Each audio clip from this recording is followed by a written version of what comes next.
The year is 1965. Tokyo glows with neon, a city of dazzling lights and deep shadows. By day, it's a symbol of Japan's rebirth, crowds rushing, skyscrapers rising, optimism everywhere.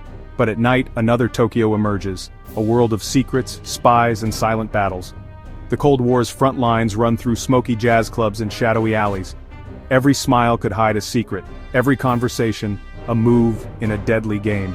In this city of dualities, one man lived a life more divided than most.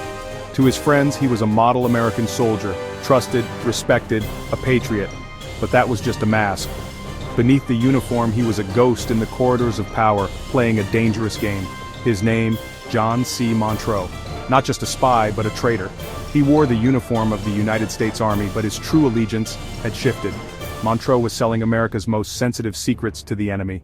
In the heart of America's closest Asian ally, a betrayal was unfolding. The neon lights of Tokyo hid many things, but none so dangerous as the secret held by this one man. The stakes years of intelligence work, countless lives, and it all began under Tokyo's neon mask. John C. Montreau looked every bit the American hero. Born and raised in the U.S., he joined the army and quickly rose through the ranks. He was disciplined, sharp, and fluent in languages.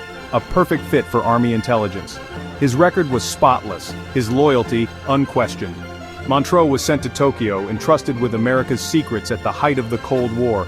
He was the kind of soldier everyone trusted, the one you'd never suspect. But behind the crisp uniform, something was changing.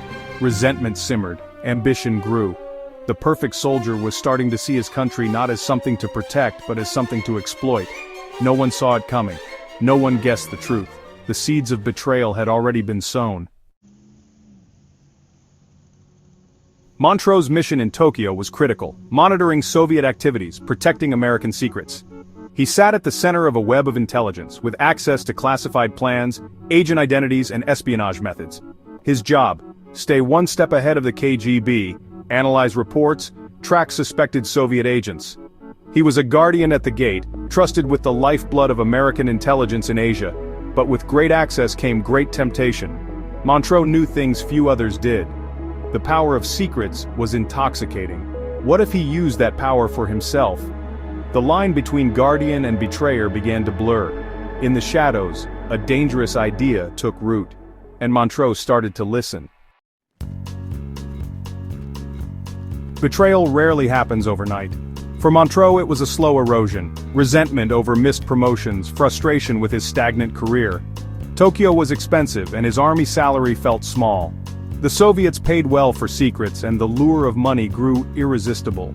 But it wasn't just greed. The thrill of a double life, the power to deceive, became an addiction. Montreau made his choice. He would cross the line. It started small, testing the waters with minor secrets. The Soviets were interested. The deal was struck. The trusted officer became a double agent. He was no longer just a cog in the machine. He was the master of his own dangerous game. The all-American soldier was now a traitor. The transformation was complete, and there was no turning back. Montreau's methods were simple, almost brazen.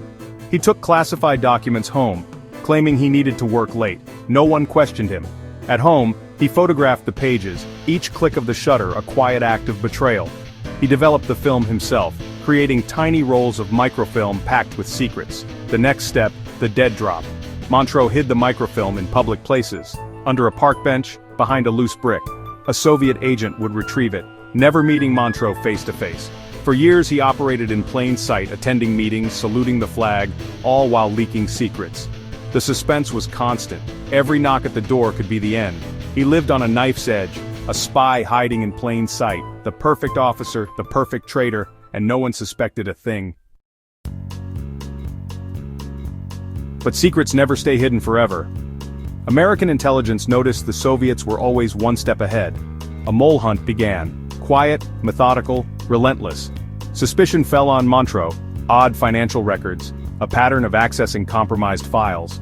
Investigators set a trap, feeding him a fake secret. When the Soviets acted on the false information, Montreau's fate was sealed. The hunter became the hunted. In 1966, as Montreau walked a quiet Tokyo street, military police closed in. No shootout, no chase, just a quiet, humiliating arrest. His double life collapsed in an instant, stripped of rank, flown home, tried and convicted. The spy was exposed to the harsh light of justice. His name became a warning, the cost of betrayal was clear. John Montreau's story is more than a tale of treachery. It's a lesson in the fragility of trust, especially in the world of spies. One traitor can poison everything, undermining missions, risking lives, breeding suspicion. After Montreau, every officer was viewed with doubt. Trust, once broken, is hard to rebuild. Espionage relies on loyalty, but it preys on human weakness. Montreau's betrayal is a timeless warning. The greatest threat often comes from within. In the silent war of spies, the deepest wounds are inflicted by those closest to us. The echo of his betrayal lingers, a reminder that even the brightest mask can hide the darkest secret. And in the end, the cost of treason is paid by all.